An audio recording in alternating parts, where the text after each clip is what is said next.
একটা মানুষের মতো দেখতে পেশিবহুল হনুমান রাস্তায় দাঁড়িয়ে বুক চাপড়ে চিৎকার করছে, আমি এই এলাকার বস, কে আছে আমার সামনে?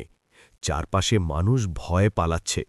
ঠিক তখনই একটা শুকনো পাতলা বুড়ো দাদু লাঠি নিয়ে হেঁটে এসে বলে, এই যে বাবু, একটু সরে দাঁড়া, আমি বাজারে যাব। হনুমান দাঁত বের করে হেসে বলে, তুই আমার সাথে ফাইট করবি দাদু? দাদু শান্তভাবে বলে, ফাইট না, তোকে শিক্ষা দেব। হনুমান রাগে ঘুষি মারতে দৌড়ে আসে, কিন্তু দাদু তার লাঠি দিয়ে পা আটকে দেয়। ধপাস! হনুমান মাটিতে পড়ে যায়, লেজ নড়তে থাকে।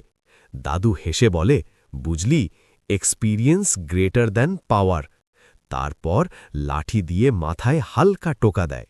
শেষে হনুমান মাটিতে বসে বলে, দাদু, আপনি আমার গুরু। দাদু বলে, আগে বাজারের ব্যাগটা ধর। লজ্জা পেয়ে ব্যাগ নিয়ে দাদুর পেছনে হাঁটে।